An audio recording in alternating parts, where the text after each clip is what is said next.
Ah, sacré finale, hein? Bon, une chose que j'apprécie, c'est qu'on a donné plus de temps vraiment à ça de se mettre en place et vraiment sur deux épisodes qui se suivent entièrement. C'est vraiment la première fois, je crois que la seule fois de toute cette série qu'il va vraiment y avoir deux épisodes qui sont liés, qui se suivent directement comme ça, et ce qui rend donc l'histoire un peu plus épique, plus poussée, plus développée sur pas mal de points. Certains d'entre eux étant un peu énervants. C'est pour ça que vous ne voyez pas de pouce levé, hein, vous m'excuserez. Hein. Et certains points, je peux pas les pardonner malgré tout. Hein. En tout cas, on conclut cette saison 3 avec pas mal de panache sur pas mal de points. Et étant donné que je suis pas sûr si je vais continuer à l'heure actuelle, il va y avoir un truc qui va devoir se décider après. Hein. Je vous le dis tout de suite, j'aimerais faire quelques remerciements et m'adresser un petit peu aux personnes qui ont suivi cette série de vidéos et qui ont eu une certaine patience parce qu'il y a certains d'entre eux qui aiment la série et donc ils n'ont pas dû avoir beaucoup de plaisir à suivre certaines de ces vidéos, surtout vers la fin. Et certains qui ont laissé de longs commentaires, qui ont participé de façon très intéressante. Hein. J'en ai 4-5 en tête, là j'en ai noté 4 les plus probants. Hein. Désolé à tous ceux que j'oublie, hein. Vous étiez plusieurs. Hein. Brian Goden, je dis Golden, non c'est 2D. Brian Goden qui a laissé à chaque fois sa propre critique de l'épisode plutôt bien organisé, etc. C'était sympathique à lire. Alison Duchesne, qui elle aussi laisse des commentaires, des critiques, des épisodes à chaque fois qui sont intéressantes à lire. Conseil des 4, qui avait pas mal de commentaires à faire à plusieurs moments. Et il se sentait même un petit peu coupable à certains moments que j'aime pas cette série alors qu'il faisait partie de ceux qui l'avaient choisi. C'était qu'une personne parmi plusieurs, hein, rassure-toi. Mais bon, là, il a fait pas mal de commentaires, de remarques sympathiques. Grégoire Gauthier, qui a fait le plus de commentaires détaillés sur ses vidéos. Des fois, j'ai pas été en accord avec lui sur certains points.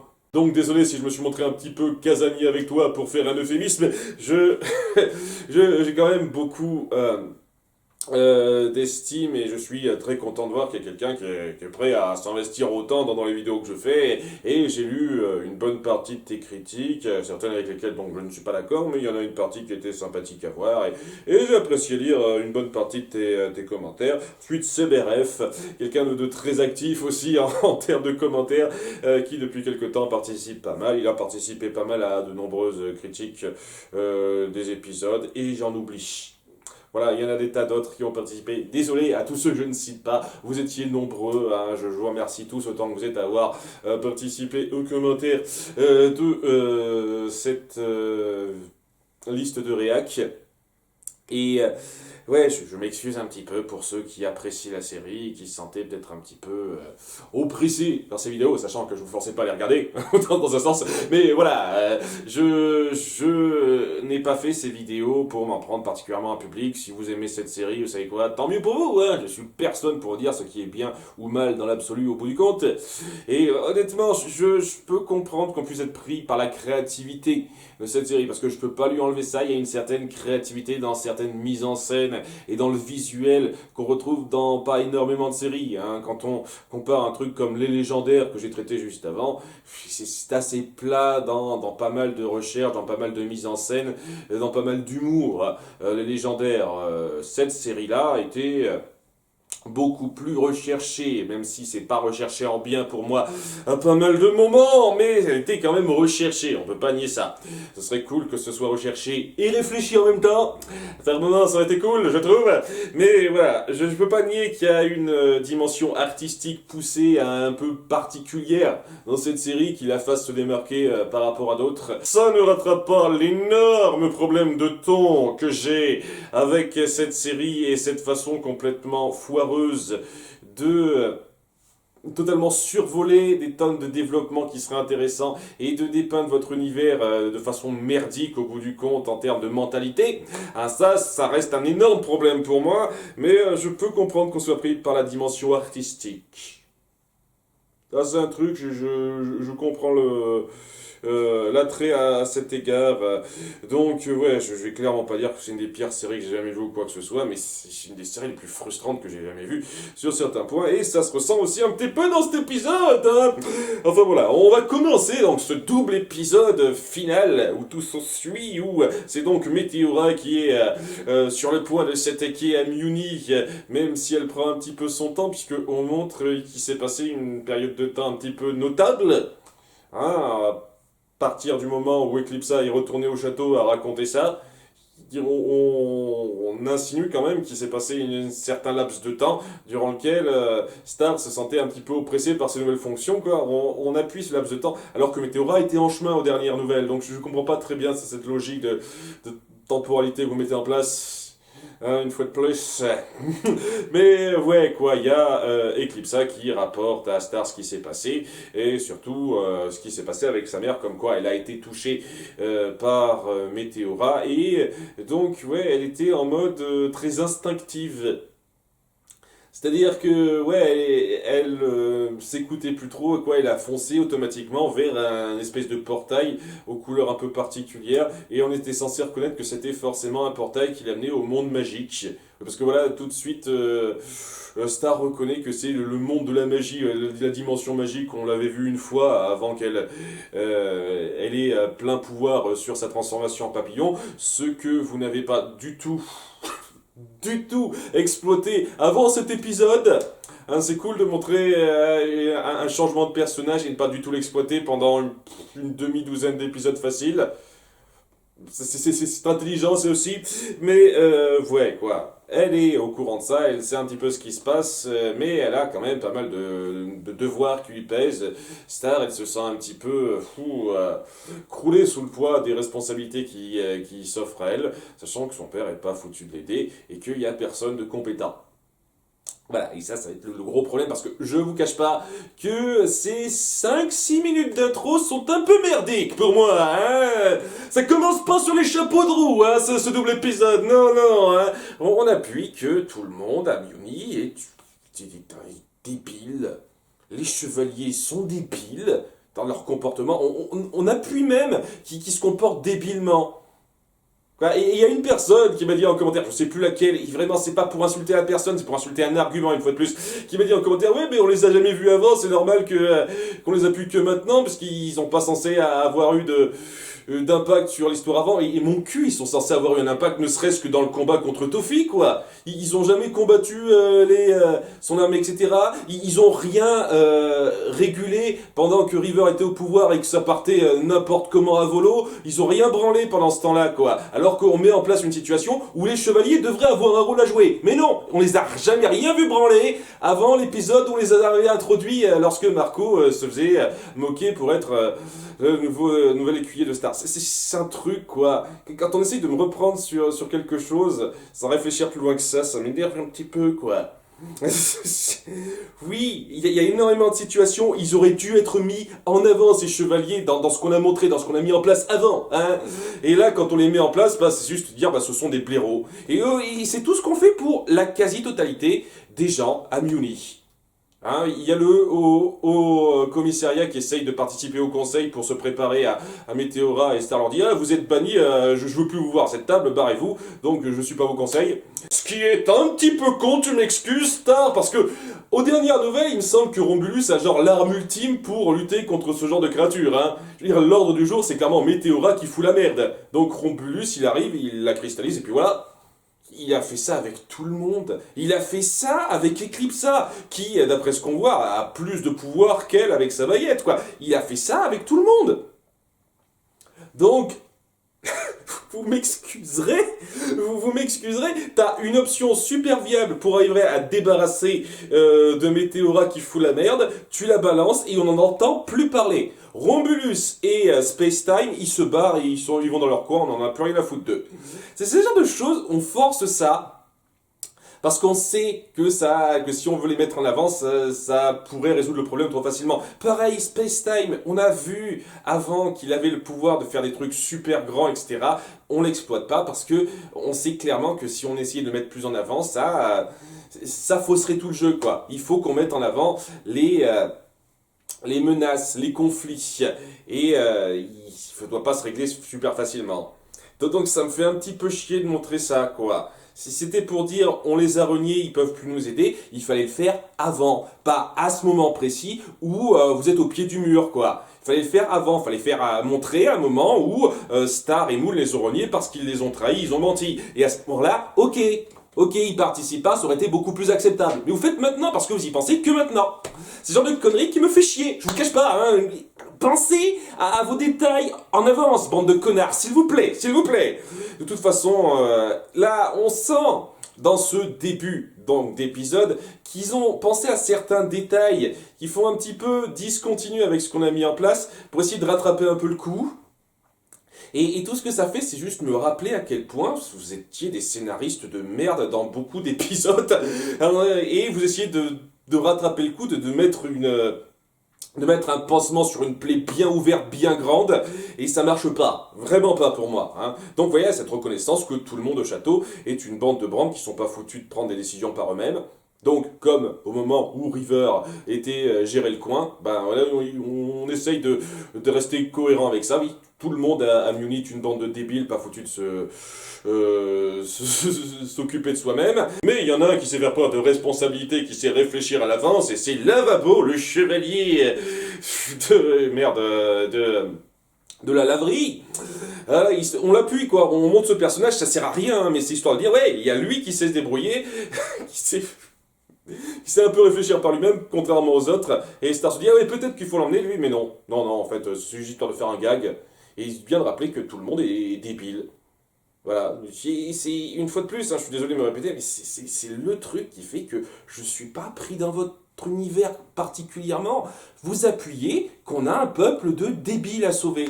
Et moi, je me dis, est-ce qu'il le mérite particulièrement? River, mais punaise, cette blague! J'aurais dit, ah, je suis là pour toi, mais je sais pas foutu de faire quoi que ce soit. T'as des décisions à prendre, ok, c'est toi qui les prends, je peux pas t'aider particulièrement. Je suis une merde. Va te faire enculer, River, hein. C'est ce genre de truc, c'est gavant, quoi. Mais bon, voilà. Elle a donc réuni ses gens au conseil pour délibérer de comment faire pour s'en prendre à Météora. Donc les autres chevaliers sont des glandus sans intérêt. Elle pense à un moment donné qu'on pourrait peut-être utiliser Mina, aller la chercher, mais non! Mina, elle s'est également faite aspirer l'âme quand on l'a retrouvée comme ça rapidement. J'ai aussi lu quelques commentaires, je suis désolé de faire chier, hein, mais j'ai aussi lu quelques commentaires qui disent oh, mais ce personnage va devenir tellement intéressant par la suite. J'attends encore, hein. J'attends encore, mais à fond, quoi. Il y a quelqu'un qui a dit, et à nouveau, je m'en fous de qui, c'est pas le problème. Oh, ce personnage devient tellement intéressant par la suite, et donc sa première apparition gagne en force une fois qu'on connaît la suite de son histoire. Et ben j'attends, hein. Une saison entière, la seule réapparition réelle qu'elle fait, c'est pour être une tarée qui nous balance de l'exposition comme ça et qui nous fait une séance de baston et décérébré. Waouh! Et quand on la revoit après, ben, elle s'est faite aspirer l'âme, elle sert plus à rien. Et au passage, quoi, elle était tellement puissante, elle s'est fait avoir comme ça par surprise, on sait pas comment. Genre, on a appuyé qu'elle savait parfaitement s'en sortir face à tout ce qu'on lui balançait, Tom, Star avec sa baguette, etc. Par contre, là, face à Météora, elle s'est faite laminer hors champ sans avoir rien pu faire, semble-t-il. On n'a pas montré ça. C'est ce genre de truc, ça énerve un petit peu, quoi. Tout ce que vous mettez en place, tout ce que vous justifiez pour que vos héros se retrouvent livrés à eux-mêmes, c'est expédié de façon insultante. Alors que vous auriez pu amener ça de façon beaucoup plus satisfaisante, quoi. Le nombre de merdes inutiles que vous nous avez fourré dans ces derniers épisodes, qu'on aurait largement facilement pu remplacer par ce genre de choses. L'évincement du haut commissariat avant donc le problème Météora qui s'intensifie à ce point, le fait que Mina soit plus disponible parce qu'elle s'est fait battre par Météora. Ça aurait pu être montré, quoi, que Mina veuille s'en prendre à elle, mais qu'elle se soit fait avoir par surprise, ou j'en sais rien, si elle était pas suffisamment puissante en fin de compte, même si c'est pas l'impression qu'elle donnait lors du dernier combat qu'on l'a vu faire. Un truc comme ça, mais non, c'est hors champ. Hors champ mon cul, quoi. C'est gavant. C'est gavant cette façon d'amener les choses, quoi, que vous auriez pu largement mieux mettre en place avant. Largement. qu'avant, quoi. Enfin bon, quoi, je suis pas terminé à ce niveau-là, hein, j'ai pas fini de me plaindre, hein, rassurez-vous. Il y a Marco qui renvoie donc Lavabo, le chevalier Lavabo, parce que c'est lui qui se dit, ah, c'est à moi de m'en charger, je peux gagner du temps pendant que tu t'occuperas de ramener ta mère. Parce que voilà, le plan, ça va être que Star trouve quelqu'un pour occuper Météora pendant qu'elle va chercher sa mère, donc au royaume de la dimension magique. Voilà, parce qu'elle a reconnu ça à nouveau, c'est fortiche, je trouve. Et donc Marco se porte volontaire en disant, eh bien, tu connais pas, tu sais pas quand même que j'ai été 16 ans dans une autre dimension et que je sais super bien me battre. Non, je suis désolé, j'ai pas trop remarqué ça, puisque vous le mettez jamais en avant. Vous l'avez mis rapidement en avant une fois, et encore pas particulièrement, lorsqu'il fallait fermer les portails comme ça, c'était pas non plus extraordinairement mis en avant à quel point t'étais super fortiche, hein. Je suis désolé, hein, donc, ouais, maintenant que vous mettiez en avant, comme ça, que Marco est super méga puissant et qu'il arrive à tenir tête à Star, mais genre totalement avec ses pouvoirs magiques, etc., même sa super invocation, l'araignée au chapeau de forme, je me dis, ouais, alors c'est cool de jouer sur ce passif de Marco, ça aurait été cool de le faire bien plus tôt, mais vraiment bien plus tôt, hein, parce que ça avait des tonnes de questionnements, hein. Par exemple, lors de l'insurrection de Tofi, donc de Ludo avec la magie de Tofi, pourquoi il s'est fait avoir ? Pourquoi vous donnez l'impression qu'il n'a pas fait particulièrement quelque chose de puissant pour se défendre face à ça, alors que Tofi avait plus ou moins les mêmes pouvoirs que Star. J'ai même envie de dire qu'il en avait un petit peu moins de pouvoir, Ludo, hein. Donc, il n'a pas pu se battre contre lui à ce moment-là, Marco. Alors que bon, hein, il avait toujours à ce moment-là ses 16 ans d'expérience où il était super méga puissant. Mais là non. Il a rien pu faire à ce moment-là, parce que besoin du scénario, allez vous faire mettre, sérieusement, alors c'est bien de nous rappeler ça et de jouer là-dessus maintenant, mais ça aurait été cool de le faire beaucoup plus tôt. Et c'est ça que vous faites dans beaucoup de moments de ce début d'épisode, c'est juste me rappeler à quel point vous êtes des scénaristes de merde qui pensent au truc beaucoup trop longtemps après, beaucoup trop en retard. Alors c'est cool de rattraper le coche, mais ça aurait été cool de l'avoir attrapé beaucoup plus tôt. Enfin bon voilà, ça on met ça en place maintenant et par la suite je vais être plus sympa, rassurez-vous. Mais voilà, cette intro quoi, c'est particulièrement irritant quoi. C'était juste un rappel de la nullité d'écriture d'énormément de points qu'on a eu avant quoi. Le reste va être beaucoup plus sympa. Beaucoup plus sympa. Puisque donc, on va avoir deux choses qui se passeront en parallèle pendant une vingtaine de minutes. Il y aura donc Star qui se rendra donc dans la dimension magique où elle était auparavant pour rechercher sa mère en étant un petit peu intelligente avec des tonnes de rappels. Elle a des tonnes de trucs qui lui rappellent qu'elle s'appelle Star Butterfly, etc. pour pas perdre la mémoire. Il lui suffit de faire ça en fait. Il me semblait que c'était un petit truc un peu plus émotionnel lorsque Marco l'a sorti de ça. Mais à nouveau, ça allait tellement vite ce truc. Hein. Ce que ça signifiait globalement. Enfin bon, là, on prend plus de temps et on va voir pas mal de choses qui se passeront. Qui seront un petit peu du remplissage. Ça ira pas très loin puisque bon, je vous fais ça très vite. Elle trouve sa mère qui est à poil. Bon, mais elle a tellement de cheveux que ça va, ça couvre tout le corps, mais elle est à poil, hein. Et apparemment, ouais, cette dimension de la magie, ça lui permet de se ressourcer et de guérir de ses blessures. C'est pour ça qu'elle y a été attirée instinctivement, j'imagine. On peut voir ça comme ça, sans doute. Un genre de choses qui aurait été sympa d'instaurer aussi. En tout cas, voilà, il y a ce moment où Star essaye de la tirer de là, mais plus ça va, plus elle a de mal à se souvenir, et malgré les objets qu'elle a sur elle, elle finit par échouer là-dedans, elle aussi. Et on va passer pas mal de temps là-dedans, dans ce monde de la dimension magique, où elles perdront leur mémoire, et elles s'amuseront un petit peu en se souciant de rien. En voyant cette mise en abîme, et ce coup-ci, étant donné qu'on l'appuie plus, ça a plus de poids, hein, plus de poids qu'un truc qui durait 30 secondes, il y a plusieurs épisodes de ça, j'avoue, hein, ça a plus de poids. Après, je sais que je me plains pour tout, mais j'aurais pas été contre que ça dure peut-être un chouïa moins longtemps. pour ce que ça raconte au bout du compte, parce que voilà, on passe beaucoup de temps quoi là-dessus. Hein. On va avoir pas mal de moments là-dessus. D'ailleurs, on terminera sur un cliffhanger par rapport à ça, où Star finira par sombrer quoi. Ce moment où Star finira par totalement ne plus faire gaffe à ses rappels de qui elle est. Et on passera donc pas mal de temps où elle s'amusera un petit peu sans réfléchir. On verra des espèces de fontaines ascendantes qui sont des espèces de portails vers d'autres mondes. Je veux dire, à un moment donné, il y a un de il y a un de ces trucs qui les amène vers une planète de cratères. Est-ce que c'est la planète du temps, ça? Enfin, la dimension du temps. Il y a un truc qui les amène au temple de Glossaric. Un truc qui les emmène sous une plaque d'égout. Je sais pas ce que c'est censé vouloir dire, si je suis censé reconnaître quelque chose là. On insiste un petit peu là-dessus. Il y a une signification derrière, je sais pas trop, c'est un petit peu bizarre, je trouve. Et voilà, c'est histoire de dire que c'est là.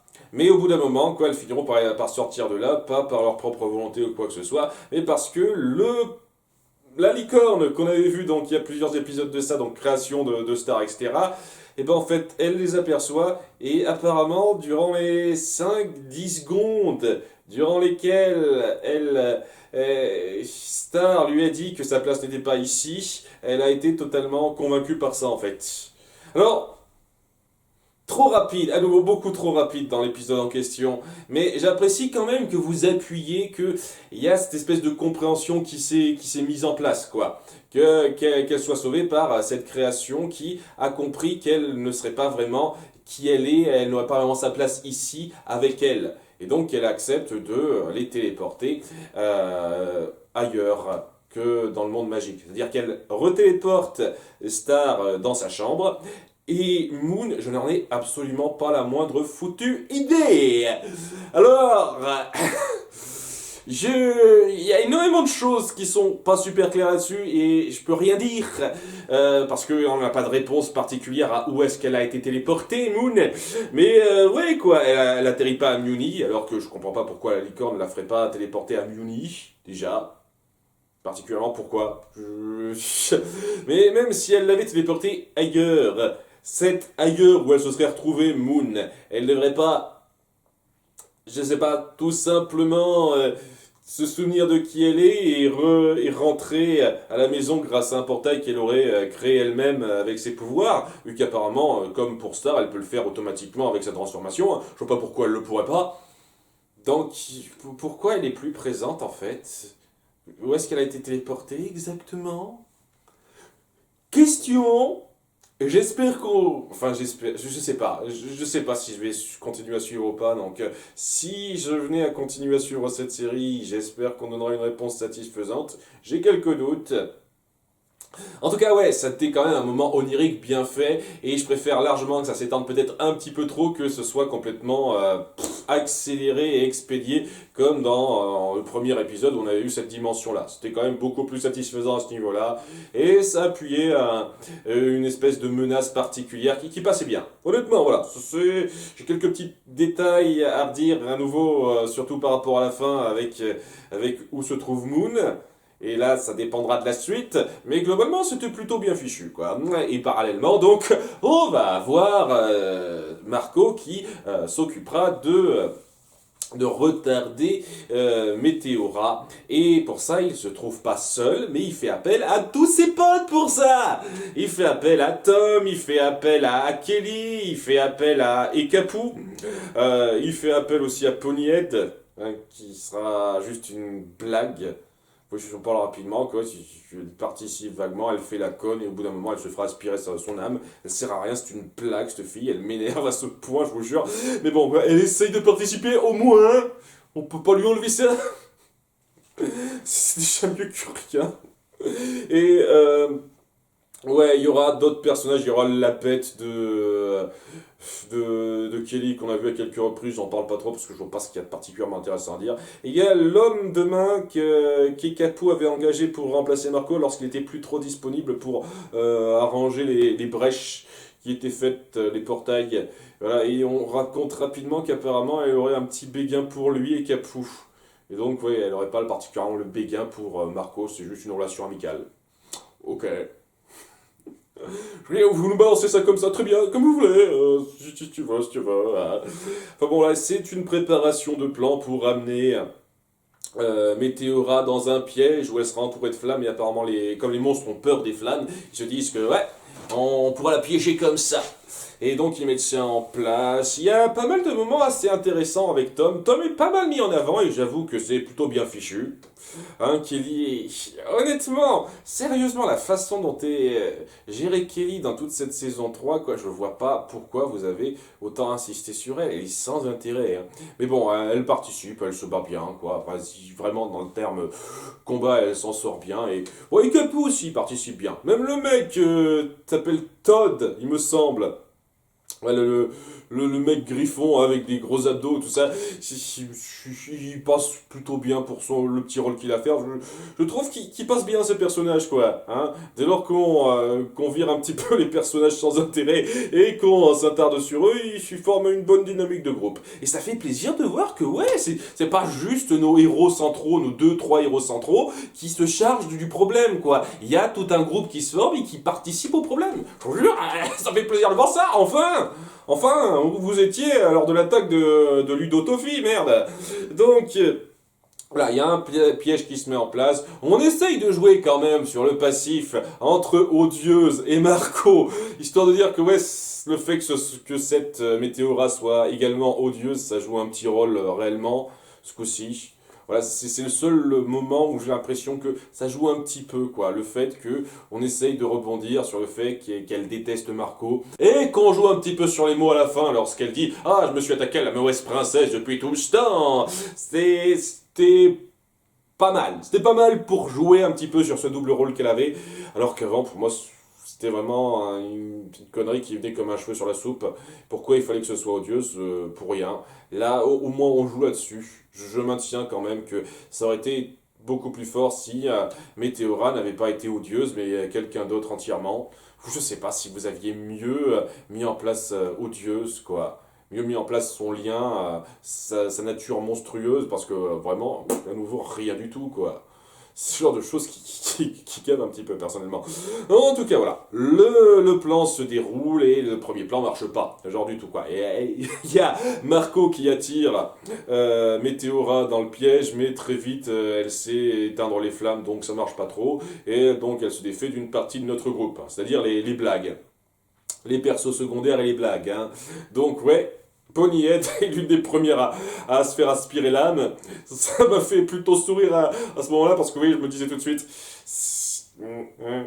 Ah, après, vous savez quoi? Peut-être que ça aurait été pas mal si elle avait eu un vrai rôle à jouer. Mais bon, c'est juste un gag. Ce personnage, au bout du compte, il faut juste le prendre comme un gros gag. Et à chaque fois qu'on se sent sur elle, c'est sans intérêt. Enfin bon, voilà, il reste plus qu'une troupe un tout petit peu raccourcie de notre bande, et ils se disent que c'est un peu mal barré, et c'est là que Tom fait un discours pour dire qu'on doit suivre Marco parce qu'il abandonne jamais, et voilà, il va pondre un nouveau plan stupide, mais on le suivra parce que ouais, c'est quelqu'un qui ne lâche jamais à faire. Je trouve qu'il aurait pu un tout petit peu mieux formuler ça, mais c'était à nouveau pour forcer le ton gaguesque. Mais bon, là, le problème que j'ai par rapport au gag dans cet épisode, majoritairement après donc l'intro chiante de 8 minutes, c'est au même niveau que le problème de ton que j'ai avec Gravity Falls ou la bande à Picsou 2017. C'est-à-dire que, ouais, on est dans un cadre très sérieux et tout d'un coup, il faut qu'on fasse des conneries, des petits gags un petit peu excessifs pour amuser la galerie parce que apparemment le public est trop con pour être pris dans quelque chose de sérieux pendant plus d'une minute, semble-t-il. Donc voilà, ces gags sont un peu intrusifs, mais pas aussi affligeant que le gag habituel qu'on a à plusieurs moments dans la série. Donc ouais, c'est un peu gênant, pas trop affreux non plus. Quoi, hein, ça va, je peux prendre ça, hein. Ça me dérange pas trop, ça ne dérange pas non plus énormément l'action bien foutue et le suspense qui est mis en place. Le second plan semble se dérouler à merveille et ils font rouler Météora sous terre alors qu'elle est donc piégée entre plusieurs arbres et ils la font tomber dans de la lave, donc dans les enfers apparemment grâce à Tom, et cela tue pas. Je croyais que les monstres avaient craigné le feu, mais apparemment genre pas du tout en fait. Genre, elle survit à ça, c'est comme si de rien n'était, parce que besoin scénaristique. Je sais pas, c'est un peu bizarre, quoi, parce que j'ai le sentiment que la plupart des créatures qu'on a vues, même les plus puissantes, si on les balançait dans de la lave comme ça, elles auraient quand même quelque chose, elles auraient quelques séquelles, mais non. Genre, elle s'est protégée par magie truc muche, qu'elle sort de nulle part. Parce que oui aussi, c'est le truc. Hein, je veux bien comprendre qu'elle ait instinctivement certains pouvoirs magiques, mais elle n'a jamais été formée à la magie, Météora. Donc elle n'est pas censée vraiment se bien sentir avec ça, quoi. Cette espèce de rayon laser des yeux, c'est techniquement la seule véritable chose qu'on a vu faire, quoi. J'aspire des âmes, je deviens plus fort. C'est tout le niveau magique qu'on la voit faire durant toute la série. Donc pourquoi elle aurait cette espèce de protection face à la lave? Je sais pas. Hein, mais besoin scénaristique à nouveau. Hein. On peut pas faire gagner nos héros tout de suite parce que ce serait trop tôt. Ce serait trop tôt malheureusement. Mais donc, ouais, elle revient et au bout d'un moment, donc, elle finira par se débarrasser d'un petit peu les autres. Donc Todd rapidement. Il y aura Kelly après un moment vraiment pas drôle avec Tad. Genre histoire de à nouveau de foutre du gag, parce que sinon, si c'était trop sérieux pendant trop longtemps, ça perdrait les mioches, je crois. Et ouais, c'était sans intérêt, mais j'ai le sentiment que ce coup-ci, quoi, c'est la rupture pour de bon, quoi. Hein. En dépit du gag qu'on insiste à fond, au moins j'ai l'impression que c'est la rupture finale entre ces deux-là. Cool. Et ouais, donc elle finit par se faire avoir. Il y a Ekapo qui finira par se faire avoir elle aussi. Et au bout du compte, il restera plus que Tom et Marco. Tom qui est vraiment un dur à cuire. Parce que voilà, ça c'est une chose qu'on a amené. C'est incroyable. Allez, on a un truc qu'on a amené sur lequel on va jouer. Sur le fait qu'il a plusieurs esprits. Il a des genres de 1000 âmes en lui. Et donc, c'est pas si facile que ça de lui aspirer toute l'âme. Hein. Donc, on va jouer là-dessus. Et alors que Marco se dit que c'est un petit peu râpé, il faut que quelqu'un aille retrouver Star et la prévenir. Moi, je vais rester là et toi, Tom. Par Tom qui vraiment c'est bien attaché à Marco, il le considère comme son meilleur pote. Se dit ok, non je peux pas te laisser là et puis il dit j'ai embrassé Star. C'est histoire de l'envoyer partir. Et il y a Marco qui reste derrière pour occuper Météora, mais Tom s'interpose parce que voilà, il n'est pas prêt à le laisser tomber, même si on essaye de faire un peu gag comme quoi il pensait que c'était un bluff alors qu'en fait non, etc. Mais même à la fin, quand il a su que c'était pas un bluff, il était quand même content. Tom et que Marco soit sauvé et que les choses aillent mieux, quoi. Il n'est pas parti en mode jaloux, ah, t'approches pas de ma fille, etc. Vraiment, ça fait plaisir de voir le Tom que j'aime bien hein, dans cette fin de saison où on voit qu'il a un peu évolué, qu'il est prêt à vraiment faire beaucoup de choses pour ses proches, etc. Et qu'il part pas dans la jalousie excessive facile. J'avoue que c'était bien fichu. Enfin voilà, quoi, il se dévoue pour essayer de sauver Marco. Et donc il a 1000 âmes en lui. Hein. On avait vu des espèces de 1000 âmes démoniaques de rage ou un truc comme ça. C'est ce qu'on avait vu vers le début de la saison. Donc on joue là-dessus. Et à cause de ça, malheureusement, bon, heureusement, il perd pas son âme comme ça. Malheureusement, Météora devient beaucoup plus puissante. Ce qui ne se ressent pas particulièrement par la suite, mais on va dire que oui. Elle devient plus grosse, quoi. Et donc, elle devient plus puissante et malgré ses efforts, Tom ne parvient pas à sauver Marco qui finit par se faire aspirer l'âme. Et donc c'est là que ça se poursuit. Parce que voilà, maintenant les deux segments se rencontrent. Hein. On revient à la situation où malheureusement Météora n'a pas pu être stoppé. Star se retrouve au château sans avoir pu retrouver sa mère, tandis que Météora attaque. Il y a River qui essaye d'être un petit peu héroïque rapidement, histoire d'eux, mais bon, ça mènera pas à grand chose. Mais au moins, c'est cool de montrer qu'il s'est jeté dans la bataille quand il faut. À ce moment-là, au moins une fois, histoire de dire que c'est pas non plus une merde finie. Et voilà, Tom réapparaît devant Star pour lui dire que ça s'est mal passé. Et Star se dit, oh, et c'est là qu'elle a une idée. Ah oui, le sanctuaire magique dans lequel ma mère m'a amené. Peut-être qu'on peut s'en servir pour redonner son âme à Marco. Je suis pas sûr que ça marche comme ça. Parce que là, j'ai pas l'impression que c'était le même sort que celui qu'avait utilisé Toffee la dernière fois. Hein. Ça me paraît un peu bizarre. Hein. C'est pas une force vitale, c'est de l'âme, quoi. C'est pas super clair. De toute façon, on ne donnera pas de réponse précise à ça, puisqu'elle essaiera d'ouvrir le sanctuaire. Mais à nouveau, gag à la con, où on croit que ça va être le cas, mais elle n'a pas dit le bon mot de passe. Ouais, il y avait un délire là-dessus. La première fois que que Moon avait ouvert le sanctuaire. Voilà, elle n'a pas le bon mot de passe, donc on croit qu'elle va l'ouvrir, mais non, et gag là-dessus, ah ah ah. À nouveau, on a peur de perdre votre attention, un jeune public qui n'est là que pour vous marrer, ah ah ah. Et elle finit par dire qu'elle peut pas se barrer, alors que Tom se dit tiens, viens aux enfers avec moi, je te protégerai, etc., etc. Mais non, elle peut pas se barrer alors que tout le monde se fait aspirer l'âme. Il faut qu'elle aille se battre. Et c'est ce qu'elle fait, quoi, alors que Tom est un petit peu laissé derrière, même si il essaiera de la suivre quand même. Il est impliqué, Tom, vraiment, vraiment. J'apprécie énormément Tom. Hein, j'avais quelques déceptions à partir du moment où on l'a mis en couple avec Star pendant un petit moment, mais là il est bien revenu en force depuis quelques temps. Ça me fait plaisir de voir ça. Bon, il a beau revenir, il n'est pas de taille, Tom, malheureusement. Mais bon, Star se présente au château et donc se confronte à Meteora dans un duel épique, baston qui va loin, où elle se transforme en papillon. Pour la première fois, apparemment, elle utilise ses pouvoirs de papillon. Et donc voilà, le combat est assez intense, mais au bout d'un moment, Meteora finit par avoir le dessus, et il y a un truc que j'ai trouvé un petit peu bizarre, personnellement, où Star dit, tu veux ma puissance, mon pouvoir, je te le donne. Alors, je me dis, ça doit être une espèce de réplique choc, histoire de dire, ah, tu veux mon pouvoir, tiens, je vais te le faire goûter, sans doute, je pense que c'est ça, parce que c'est pas super clair. Après, elle est complètement sur le sol, elle a quasiment plus de jus, donc j'imagine que c'est ça, quoi. Elle a balancé tout ce qu'elle avait de force d'elle pour la battre, même si ça marche pas particulièrement. Je veux dire, elle est sonnée un petit peu Météora, mais ça va pas beaucoup plus loin.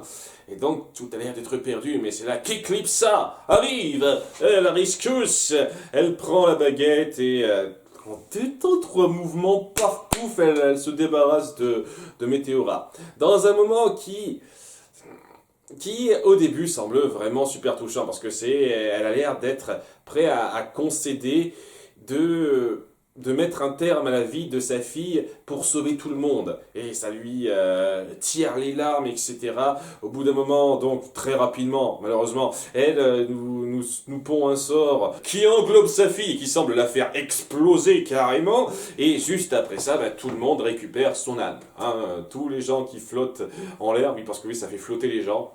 Sans leur âme, ils flottent les gens. Et tous les gens qui flottent récupèrent leur âme. Il y en a certains, je suis sûr, qui doivent être morts, hein, s'ils flottent en l'air, surtout à une certaine hauteur comme on le montre. Je sais pas, je détaille la con. Parce qu'on montre, on insiste en plus là-dessus, quoi. Il y a Star qui va empêcher Marco de tomber au sol et de se faire mal. Donc, je me dis, il y a peut-être possibilité qu'il y ait des gens qui meurent de ça. Je dis ça, je dis rien, sans plus. Et donc voilà, Marco et Star sont contents de se retrouver. Il y a Tom qui s'immisce un petit peu histoire de dire qu'il est content que tout aille pour le mieux. À nouveau, il fait pas une scène de jalousie ou quoi que ce soit, en dépit de ce qu'il sait maintenant. Je trouve que c'est... trouve que c'est super bon, quoi. Je suis content qu'ils aient évité ce genre de drame. J'espère, si je regarde la saison 4, que ça passera bien par la suite, que ça se poursuivra bien par la suite, mais j'espère vraiment que que ce sera bien fait, quoi, si je poursuis. Et c'est là que, alors que Météora dit, tiens, reprends ta baguette, et il y a Star qui lui dit, non, cette baguette vous appartient, c'est le moins qu'on puisse faire pour se racheter après tout ce qu'on vous a renié, nous, la fausse famille en droit. Et Eclipse se dit, merci, c'est très gentil, et ça aurait dû s'arrêter là. Parce que voilà, on a en gros 10 minutes de légère merde au début qui nous rappelle bien que les scénaristes pensent à leur truc au fur et à mesure de façon grossière. 30 minutes de très bon suspense, de très bonne action, de moments forts qui sont vraiment parmi le meilleur de ce qu'a fait la série. Et 2 minutes de fin, 1 minute 30 à peu près de fin, qui vient chier sur pas mal de choses, je trouve. Voilà, parce que on découvre que Eclipsa n'a pas du tout fait exploser sa fille, elle l'a juste fait rajeunir à son âge bébé. Donc, au bout du compte, elle peut revivre sa vie de bébé comme avant, et je vois pas pourquoi elle chialait, pourquoi on montrait que c'était censé être un si grand sacrifice qu'elle faisait au bout du compte, puisque voilà, elle peut être avec sa fille, comme elle le souhaite. Et étant donné que on apprend ça juste après que Star donne sa baguette, concède sa baguette à Eclipsa, c'est du timing de merde au passage, hein, bien qui tombe bien. Hein. On aurait entendu le bébé juste avant, elle aurait peut-être réfléchi à 2 fois, mais non, non, non, hein, il faut que ça tombe juste après. Elle se barre avec son bébé ailleurs, en donnant l'impression que ouais, elle trame quelque chose, cette femme, et ça semble être le cas, surtout quand Glossarik vient un petit peu le confirmer. Ah, Glossarik! Glossarik, Glossarik. Allez, je vais vous avouer un truc. J'ai pas réussi à sauter ce petit spoiler que certains ont voulu me garder jusqu'à présent, parce que voilà, vous n'avez pas été super discret pour essayer de me cacher ce spoiler-là. Je savais que Glossarik feignait sa situation. Hein, que Glossarik n'était pas revenu à l'âge mental d'un bébé chien débile et qu'en fait il se foutait de leur gueule. Donc je m'attendais à cette espèce de moment où on allait le révéler, comme quoi ce serait une espèce de grosse connerie, on se demanderait pourquoi. Le fait est que je m'attendais tellement à pire que j'en suis presque rassuré, mais ça reste quand même vachement insultant, quoi. Glossarik se pointe en disant Globnar, Globnar, Globnar, Globnar, ou Globgar, je sais plus exactement, Globgar, je crois, c'est ça. Globgar à fond, quoi, et vite, c'est bon, on a compris. Et c'est là qu'il reprend sa voix normale en disant non, mais ce que je veux dire, c'est que Globgar, c'est son mari. Elle va retrouver son mari, Globgar. J'arrêtais pas d'essayer de vous le dire. Faites gaffe, et puis il se barre avec elle. Alors que bon, Globgar, tu disais ça avant qu'Eclipsa revienne, tu sais, hein, avant que Star fasse la rencontre d'Eclipsa, tu le disais avant, donc déjà tu te fous un peu de leur gueule, mais voilà, c'est le maître troll ce con-là. C'est le maître troll, ce qui le rend particulièrement détestable, en un sens qui... Je pense, ça va peut-être être l'argument qui me fera aller jusqu'à la fin de la saison 4. Mais en ayant cette espèce de crainte que ça me déçoive énormément, vous voyez, c'est un petit peu le problème. J'y viendrai dans la colle seconde. Enfin voilà, il se barre avec Eclipsa, voilà, en s'étant foutu de leur gueule pendant toute la saison 3. Merci Trouduc, maître Trouduc, hein, et à la fin, quoi, on termine sur Eclipsa avec son bébé Météora sous le bras et qui part retrouver son chéri qui a été cristallisé. Et apparemment, Rombulus garde plus ça.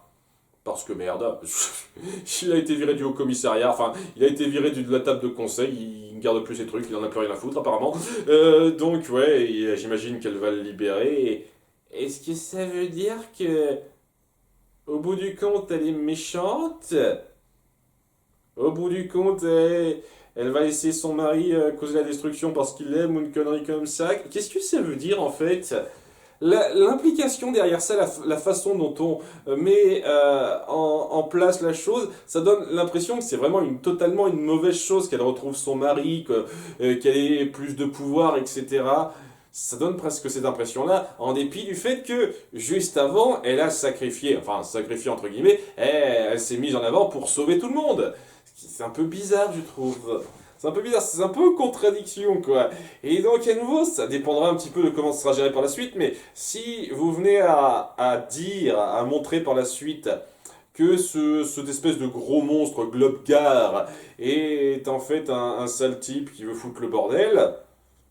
Putain, ce serait complètement faire régresser le personnage d'Eclipsa après ce que vous avez montré d'elle dans cette saison 3.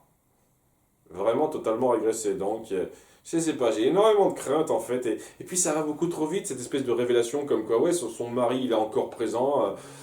Comme ça. Enfin bon, c'est là que ça se termine. J'espérais, c'est pas quelque chose de plus conclusif, mais bon, il savait qu'il y aurait une saison 4, j'imagine, à ce moment-là. Et j'espérais surtout quelque chose de plus conclusif pour me donner une vraie excuse directe, claire pour arrêter de regarder cette série en réac. Parce que bon, les ras-le-bol que j'ai commencé à ressentir à partir de l'épisode 12, qui a vraiment été instauré à partir de la fin de l'épisode 4, hein, faut dire ce qui est, il est moins puissant qu'il y a quelques épisodes de ça, je reconnais, mais il est quand même présent, hein, j'ai pas le nier. Et je pense qu'il restera présent jusqu'à la fin. Et donc, on va espérer un truc plus conclusif pour dire, voilà, ça se termine là. Sans doute qu'ils peuvent faire des trucs pour poursuivre ce genre de choses, mais voilà, on peut partir sur ce genre de conclusion de façon acceptable. Et puis voilà. Et merci, au revoir, je passe à autre chose. J'avais un peu envie de faire ça, de trouver ça comme excuse. Parce que c'était pas non plus. Voilà, c'était pas une série géniale. Et j'étais plus particulièrement dedans, quoi. Là, c'est mieux qu'il y a quelques épisodes, je reconnais, et c'est clair et net qu'un épisode de cette qualité-là, ça aide à rehausser le niveau, hein. Ce serait cool d'être plus de ce niveau-là régulièrement, ce serait beau que ce serait cool, malheureusement c'est pas le cas. Ouais, cet épisode rehausse un petit peu mon appréciation, mais voilà, c'est un épisode de fin, une espèce de grande conclusion à une menace du moment. Et ouais, quoi, j'espérais que ce serait peut-être une excuse pour partir, mais non, quoi, il y a énormément de choses qui restent en suspens. Où est Moon? Qu'est-ce que veut Eclipse ça? Ce genre de choses, et des trucs directs à poursuivre comme ça, sans parler de la relation amoureuse de Star et Marco, comment va vivre Tom, tout ça aussi. Est-ce que Kelly sort encore avec Marco à ce moment-là? Ça n'a pas été super clair dans ce double épisode, et puis honnêtement, pour la façon dont ça a été illustré ce truc-là, c'était même pas la peine de mettre en place ça, quoi. Ouais, pas mal de choses qui restent à compléter. Et honnêtement, je pense que l'élément qui me donne le plus envie d'y retourner, c'est que, semble-t-il maintenant, Glossaric va être du côté des antagonistes, parce qu'on essaye vraiment de montrer Eclipsa comme une nouvelle antagoniste au bout du compte, et donc on va devoir le combattre directement. Ça va être un antagoniste à combattre, et qui sait, peut-être même à défaire, à vaincre, à tuer. Tuer Glossaric pour de vrai, cette fois-ci en tant qu'ennemi direct. C'est possible, ça laisse un peu prévoir ça, c'est un petit peu ce que ça promet. Et je vous jure que si c'est sur ça que ça part, mais ça va être un putain de pied de voir cette conclusion où il finira par se faire battre, hein. C'est un petit peu cet espoir que ça me donne. Voilà, c'est le truc que je tiens à appuyer. Donc ouais, il y a ça qui me donne un petit peu envie. Le reste, je sais pas, hein. C'est pas comme si c'était non plus ultra vital pour moi d'avoir les réponses à certaines de ces questions, mais c'est pas non plus comme si c'était rien du tout à... C'est pas un suspense négligeable non plus. Donc difficile à dire, quoi. C'est pour ça que je fais appel à vous, spectateurs, à vous de décider un sondage, tout ça, j'arrête pas de faire des sondages depuis quelque temps, pour savoir, pour décider si oui ou non vous voulez que je poursuive ces réacs jusqu'à la fin de la saison 4.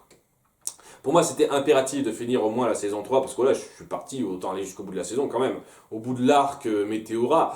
Mais ouais, cette saison 4, ouais, ce sera pas mal de nouvelles choses, un nouvel arc qui sera mis en place, et c'est un petit peu... maintenant que vous avez un petit peu suivi tout du long, vous devez avoir une idée de ce qui me plairait ou pas dans cette série, et donc avoir une idée de si oui ou non ça pourra me plaire ou pas, si je vais être plus positif que négatif par la suite.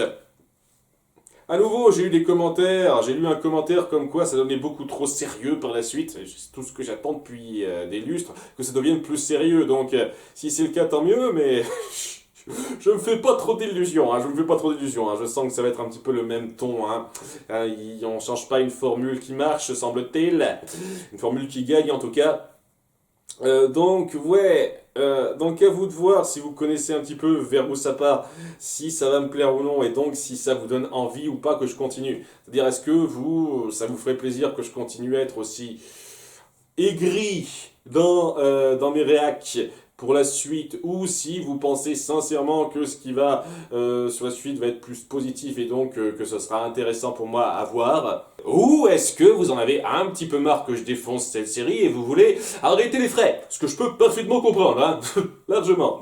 Donc voilà, ça va dépendre un petit peu de votre réponse à ce sondage. En attendant, je vous le dis clairement, je fais une pause facile d'1 semaine pour la suite, parce que là, ouais, dans Star Butterfly, ça m'a un petit peu vidé.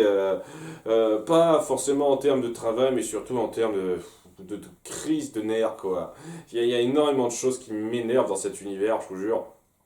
Donc j'ai besoin de faire une pause par rapport à ça. Et la semaine prochaine, selon vos avis, vos retours, je verrai. Je verrai si vous avez envie que je poursuive ou si vous préférez que je passe à autre chose.